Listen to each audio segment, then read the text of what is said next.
Share મિત્રો કેમ છો બધા મજામાં? તો સ્વાગત છે અમારા નવા વ્લોગમાં. આજે આપણે સવારમાં જાવું હતું ધર્મેન્દ્ર રોડે. મેં સાહેબને કીધું કે મને લેતા જાવ ને, તો મને કે ના હો મારી પાસે ટાઈમ નથી. હા, એની પાસે તો ટાઈમ ના હોય ને, એ તો બહુ બિઝી માણા રહ્યા. પછી મેં કર્યો મિત્તલ દીદીને ફોન કે ધર્મેન્દ્ર રોડે જવું હોય તો કે અહીંયા આવતી રહે. પછી મેં કૌશલે કીધું કે હાલો મને ઉતારતા તો જાવ મિત્તલ દીદીને ઘરે.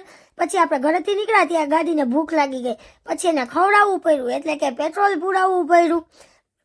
સાહેબને હતી ઉતાવળ, એટલે આપણે ફટફટ પેટ્રોલ પુરાવીને નીકળી ગયા મિત્તલ દીદીના ઘરે જવા માટે.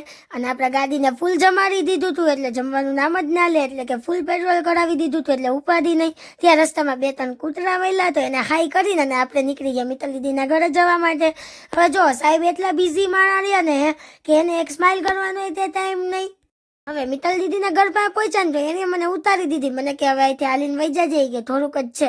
એટલે આપણે એને તાતા બાય બાય કરીને પહોંચી ગયા સીધા મિત્તલ દીદીના ઘરે. ત્યાં જઈને જોયું તો જેઠાલાલ હાલતો હતો, એટલે આપણે બેસી ગયા જેઠાલાલ જોવા. અને આ દીદી તે ઉઠીને સીધા જેઠાલાલ જોવા બેસી ગયા. ત્યાં જ મારા જીજાજી બધો નાસ્તો લઈ આવ્યા, ગાંઠિયા ને જલેબી ને ખમણ ને એવું બધું. અને મિત્તલ દીદીએ જો ખમણ કાઢ્યા અને મારી મસ્ત એવી થાળી તૈયાર કરી નાસ્તાની. પછી મને કે હાલ હવે નાસ્તો કરવા બેસી જા, એટલે આપણે બેસી ગયા નાસ્તો કરવા માટે. પછી આપણે ગાંઠિયા પેલા ખાધા ને ગાંઠિયાનો ટેસ્ટ બહુ જ મસ્ત હતો. નાસ્તો કરીને આપણે 1.5 લાખની ફ્લાઇટ પકડીને ધર્મેન્દ્ર રોડે જવા માટે નીકળી ગયા, કારણ કે આપણે કરવાની હતી થોડી ઘણી ખરીદી. માસીની છોકરીની લગ્ન છે, એટલે ઘરના જ લગ્ન કહેવાય ને, ખરીદી તો કરવી પડે. તો પછી આપણે ત્યાં જતા હતા, ત્યાં રસ્તામાં ટ્રાફિક નડી ગયો, ટ્રાફિકમાં ફસાઈ ગયા. ટ્રાફિક એટલો હતો કે એની વાત જ પૂછી દો. જેમ તેમ ટ્રાફિક પાર કરીને આપણે પહોંચી ગયા ધર્મેન્દ્ર રોડે. ત્યાં બહુ જ ભીડ હતી, પણ આપણે થોડી ઘણી વસ્તુ લેવાની હતી, એટલે આપણે લઈ લીધી. મેં એક મસ્ત એવું ક્રોપ ટોપ લીધું, અને મિત્તલ દીદીને એમ છે કે આવી હું તો હું કંઈક ખર્ચો કરી લઉં, તો એને પેન્ટ લીધું ને મેં મારા ભાઈની બેબી માટે કપડાં લીધા. પછી આપણે ઘરે જવા માટે નીકળી ગયા, કારણ કે થાકી ગયા હતા. હવે ઘરે જઈને પેલું કામ આપણે જમવાનું કરવું જોઈએ, કારણ કે પેટમાં ઉંદેરા બોલે છે.